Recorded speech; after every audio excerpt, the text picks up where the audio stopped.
let's go back to Georgia for a second here.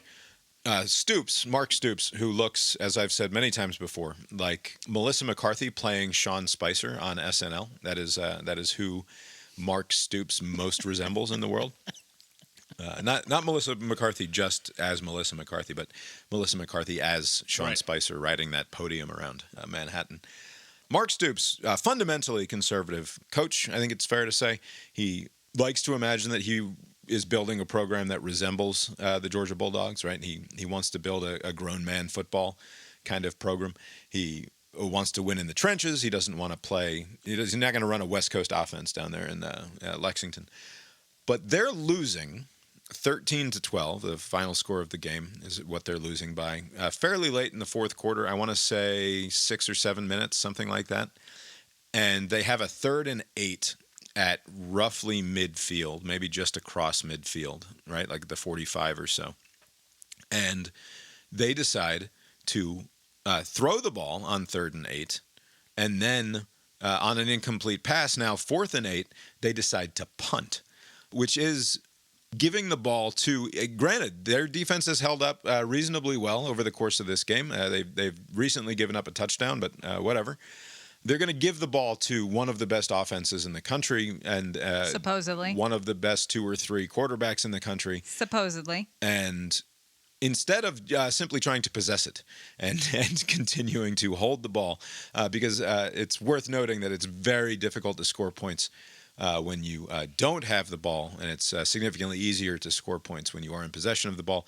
What the fuck was Mark Stoops doing punting while losing late in the fourth quarter? Not losing by much either. It was, like you said, 3rd and 8. This is on, I believe, on Georgia's side of the field barely. I mean, they're basically like midfield. Right. Yeah. It's 3rd and 8, and also it's 3-ish minutes. It's not like you have like a. Was it 3-something minutes? Yeah. I think I said 6. Yeah, it was later than that. So it was like, okay, what's the idea here? You're gonna punt and net like 15 yards? Like what is like? It made no sense. If it's 3rd and 8, think of 2 down territory. If you want to get like 3 or 4 yards, you could just run it or just a short pass or something. Right. And like I said, the 3rd and 8, like this is, and to throw it on 3rd and 8 when this is when we've been getting to Brick Vandegrift all fucking day, is when he's forced to make a pass and there's not really any other option. Right. That's when we fucked him up. And that's when, like, he didn't make any spectacular plays really. Right. He wasn't very good. He was just good relative to, he did what, I mean, again, they didn't score any fucking touchdowns. We'll get into that in a minute too. But like they weren't particularly good, but what was working for them was running right into us and bouncing off of us and picking up 4 or 6 yards out of nowhere. And so what you do on 3rd and 8 is you fucking hand the ball off and see if you can't pick up 3 or 4 or 5 yards, and then you're 4th and 3 or you're 4th and 4. Very manageable, yeah, and highly manageable. And then you would think have to go for it, but because he's so fundamentally conservative, he's like, no, it's 3rd and 8. You throw the ball on 3rd and 8, and then you punt. Right. Also, like, I understand being conservative in some respects, but like you're Kentucky, you have the number 1 team on the ropes. Like, what do you have to lose? What do you have to lose? You're supposed to lose this game by fucking 4 touchdowns, right? What are you holding on to here? Take your fucking shot. How often do you get this shot? Right. Because now it's a loss, and like if you lose by 1, there's no moral victory here, right? You lost. It could have been by 3 scores. Like, just go for it. Just go for it and see what happens. Right. He can secure. I mean, like, who knows? I imagine his job is relatively secure. They've had some success there the last couple of years. They keep beating Florida. But, like, besides that, what have they done? And he could dine out in Kentucky football history forever if he beats the number 1 Georgia team that had won 2 national titles and was seeking a 3rd in 4 years, right? Like, that's a career-defining kind of win for a program or for a coach like Mark Stoops at a program like Kentucky. And instead he fucking punts. Yeah. He's playing like you in Madden in 2008 when you're down by 15 with 10 minutes to go. We talked about it today. Just run and punt. Yeah, the thing is, I mean, he has, from what little I know about Kentucky football, he has job security, right? There's literally not a lot of downside. No one's going to fault him for being it's not even, I wouldn't even say aggressive. Like, that's not even aggressive. That's like the play to make. You know, you have 2 downs, make the best of it, try to get 8 yards. And so, like, no one would fault him for doing it and then failing at doing that. But if you punt it, it just seems cowardly. Right. I didn't see that. They didn't pop up on the screen any of the analytics that's like the book says go for it or whatever the fuck. But there's no way that the book doesn't say go for it when it's 4th and 8 at midfield and you're down a score. Right. You need 15 fucking yards to have a shot at a game-winning field goal. And you punt? Yes.